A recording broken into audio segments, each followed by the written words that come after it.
What is going on, guys? Andrew S. Vader here, back with another video, and we are here for WrestleMania 36 Day 1 review on a very weird situation for WrestleMania with being no crowd and being still in during this virus outbreak, still having the event, which I thought was a big thing for me because I was really happy to have some kind of entertainment.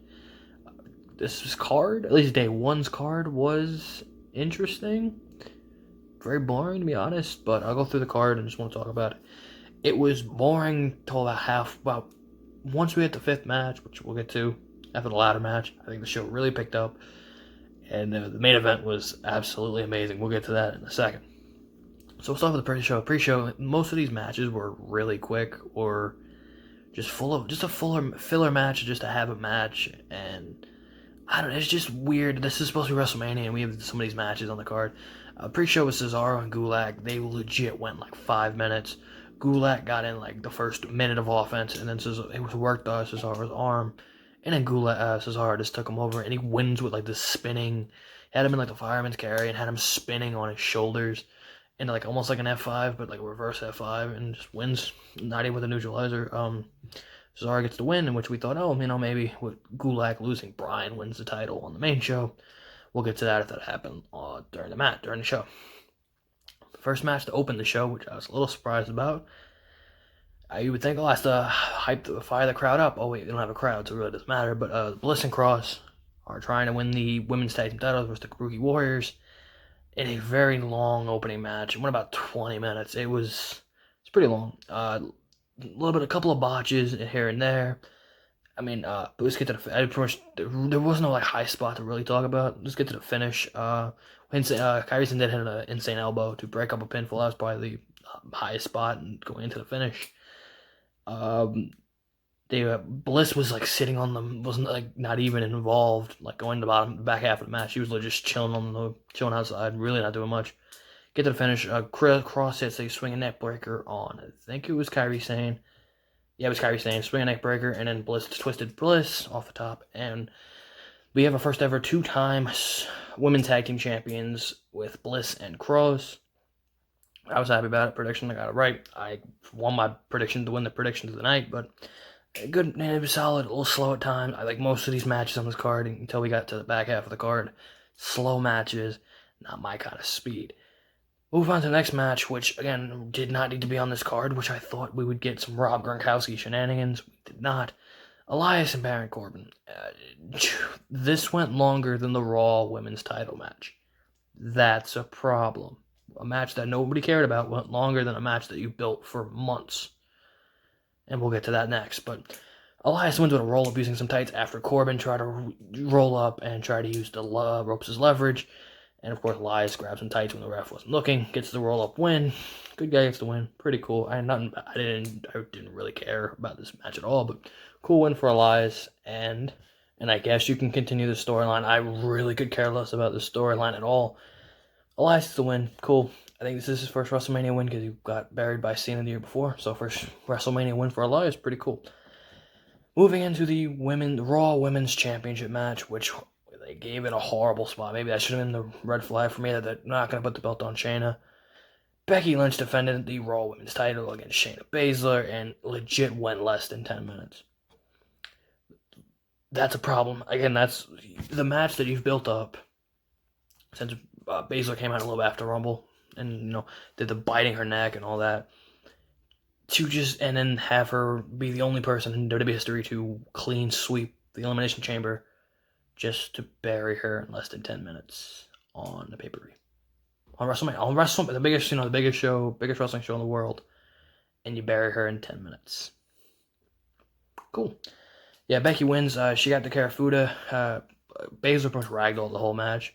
Becky got a little offense in, but then always Shayna would get the upper hand. She hit her into the Karafuda clutch, and then Becky Kairi Sane did to beat her in NXT. Rolled up and got the pinfall.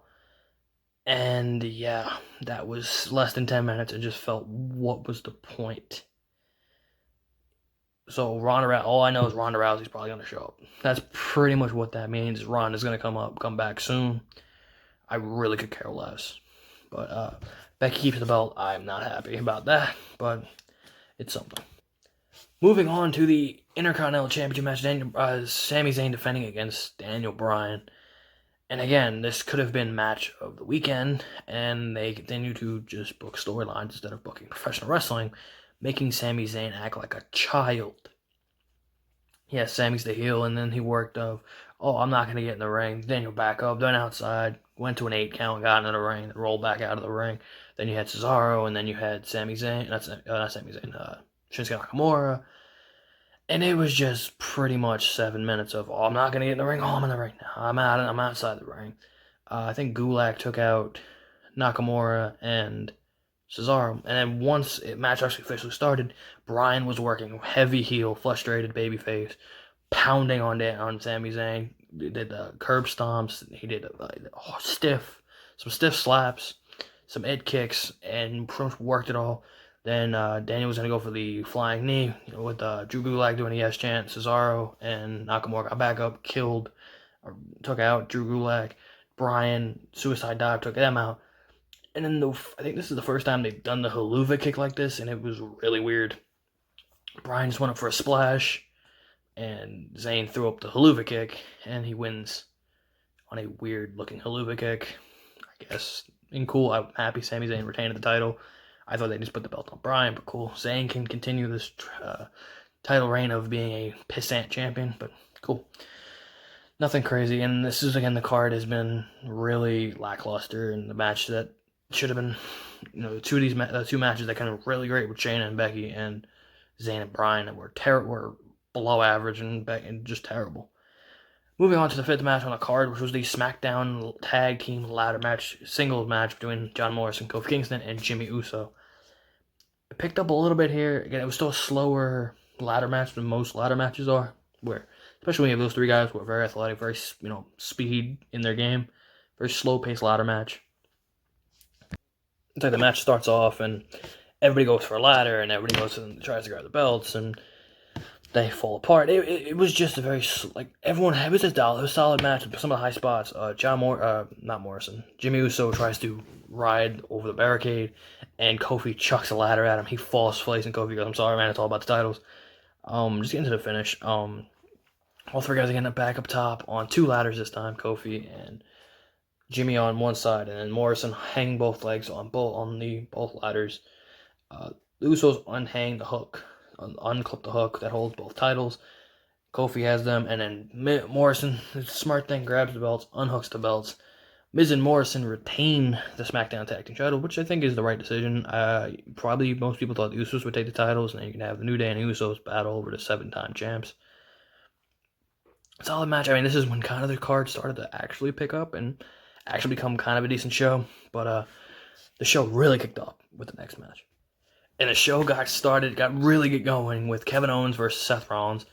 And Seth Rollins got the white attire back. This man deadass wore a Jesus outfit. Had the Jesus, I don't know what, not a poncho, but like all white, like with some Christian lettering or something on the collar.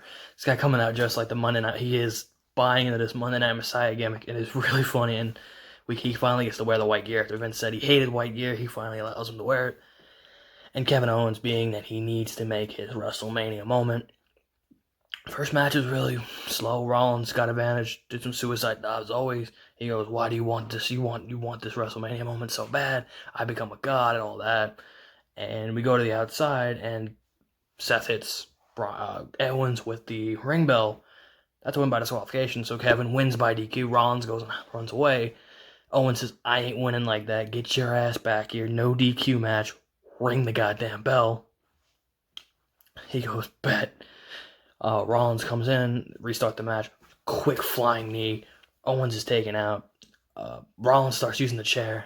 Starts bashing him with a steel chair. He's like, this is what you want. You want no DQ? And Rollins hits him with like 3 nasty chair shots. And then Owens goes, you're still a bitch. And then he just keeps walloping with the chair. And that's like, you're going to get your mouth is getting your ass kicked. And yada, yada, yada. Then after he finally got back up, and then for Owens to get the advantage, he clocks Rollins with the ring bell 3 times, and he goes, "You want a WrestleMania moment?" And then Owens starts walking through behind the announcers table. We're like, "Where the hell is Kevin Owens going?" Kevin Owens decides to climb up onto the WrestleMania logo. And he goes, fuck it. And he's just Shane McMahon type spot here. Just jumps off the WrestleMania side into a flying senton. I think Kevin Owens is trying to be the new Shane McMahon, which I'm all for as a big guy. Loving Shane the guy. Kevin Owens has always been my guy, and he's being the new high. He's doing all these high spots now, which is pretty cool. Does a flying senton through the announcer's table. Rollins is like, Kevin, stop, please. Stop, not this way. Owens hits him with the stunner. 1, 2, 3. So Kevin Owens beats Seth Rollins. He's got his WrestleMania moment. That will probably be a gif. And it's a funny gif. But Kevin Owens gets his win at WrestleMania. And Seth Rollins has finally been... The Monday Night Messiah has fallen. And he did that by himself. There was no Murphy or AOP. It was just Seth Rollins and Kevin Owens. What I liked about it. It was finally the match that we finally lived up to the expectations we thought they would give it. And they gave him about 20 minutes, which was all I wanted was them to go get 20 minutes. And they put on a banger. And unlike the next match, it was fire. Moving into the semi-main event, which I thought was going to be the main event, which was the Universal Championship. Braun Strowman taking on the Universal Champion, Goldberg. It was supposed to be Roman versus Goldberg, the Battle of the Spears. And this was what everyone expected, which was if you played WWE 2K20 and just had limited finishers, this is what this match was. They legit went up. Goldberg, I think, kicked him, threw him into the corner, and hit 3 spears. Back to back to back. Went up for the jackhammer. Strowman reverses it into 4 straight power slams. Braun Strowman is your new Universal Champion. Only 3 years too late. I'm hoping now this means once hopefully this thing gets away and maybe WWE's taking a little time off, which was supposedly if the CDC doesn't open up Florida, the stay-at-home order doesn't end, that WWE could be taking some time away and a couple weeks off and months off. We could get the Roman Reigns Braun Strowman feud again, which that was a great feud a couple years ago. I'm all down. Braun finally wins the Universal title. Later than I wanted, but it's the belt's off Goldberg, so I mean, cool. Braun finally wins the Universal Championship. He acted kind of heel, so I don't know if he's a heel now. We don't know, but good for Braun. He's finally Universal Champion. Then we went on to the main event of the night. It was the Boneyard match, AJ Styles versus The Undertaker. I can say this, I am the biggest Undertaker mark, and I am the biggest AJ Styles mark, as you can see from the autographed AJ Styles on the wall. I've met AJ a time. I met him once, great dude. So I love both of these guys. And right from the start of the match, we get to the the graveyard setting, and here comes a hearse. And we're thinking, oh, it's Taker. It's Undertaker in a show. AJ pulls up in a hearse, in a casket, just walks out, laid it out, and that was a pretty cool entrance. And then we get what everyone thought we would get. The American Badass, the biker Taker was back. I popped hard for it. And he had his old school gear with his little jacket, the bandana. So I guess he had a different vest. He had like a leather vest. I popped. I loved him, the American Badass Taker from 2002 to like 2003, 2001, 2003. I love that Undertaker. Everyone shits on the American Badass. I love the American Badass. So I popped hard seeing the American Badass back. And just getting into it, AJ tried to murder him first, like legit grabbed a brick and tried to punch him. And I'm like, what are we doing here, guys? We're already going bricks. We're not even 30 seconds. Well, that's where I'm at. There really wasn't a bell. It was just go fight that graveyard site. AJ tries to throw a brick. AJ's trying to run away from Undertaker. He goes back to the hearse. A Taker took like a metal pipe or something and tried to punch AJ. He punches through the window. His arms starts bleeding. He goes, "You son of a bitch." I've never heard Undertaker say son of a bitch so much in this match. This match was priceless. AJ started taking early offense, and the OC got involved, and we're in this weird, there's like this weird building on top. They knock the doors down and the wall down, and here comes a bunch of druids. Taker's like, whatever, come on. Fights about 6 druids, and then Gallows and Anderson take the advantage. They got Taker hit up, and then Gallows tells Anderson, go hit him with a shovel. Yes, this match was phenomenal. He goes to hit him with the shovel, of course. Taker reverses, and he goes, oh, you want to hit me with a shovel? This is how I use a shovel, and just clocks Anderson. AJ got back involved. Moving in, they started working AJ started working Taker. and he starts beating the shit up, and he spears him through a wall, and he goes, "This is what you are. You are not the Phenom anymore. You're broken down." Taker's just like gasping for air. You know, he's an old dude. He's an old guy. He's 50 years old, and he's selling like legit, like bad, grasping for air. And Undertaker, AJ goes, "I'm gonna bury your ass. I'm gonna bury your ass." And Taker just flips off AJ. That was like he's sitting up like he would and just flips off AJ. And I was like, that was priceless. AJ, he goes, "I'm gonna bury you now." Taker picks up a shovel, clocks Taker with a shovel, gets him into the grave. AJ goes over to the bulldozer. We're not even halfway through this match. This was phenomenal. I can't wait for the Fiend tomorrow. AJ goes to go dump the dirt to bury Undertaker. Lights like a truck light, headlights pop up, Undertaker's out of the grave, and he's behind him. AJ's like, "How the fuck are you?" They start chasing. AJ tries to run away, and he goes on top of the building, climbs up a ladder, goes on top of the building. And Taker's like, "Where you going, boy? Where you running, boy?"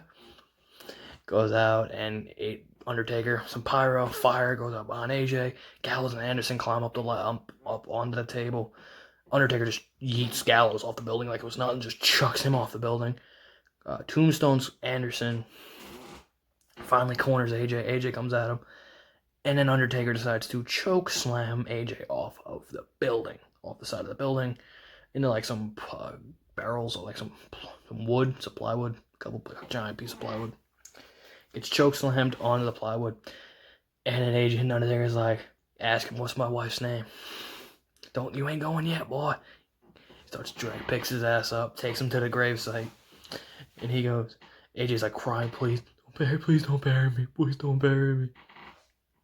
And then Undertaker, which I thought for a split second, I'm like, is he really about to put him over? He goes, "I'm not going to bury you." He hugs you. He's like, "You put up a hell of a fight, kid.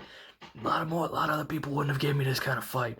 He hugs him, and AJ's just standing there like wobbly in front of the grave. And you're like, is he really about to let him go? Like, no, of course not. Undertaker turns around, choke slams him into the grave. Taker goes up to the bulldozer. It just unloads that bulldozer, pops the dirt onto AJ.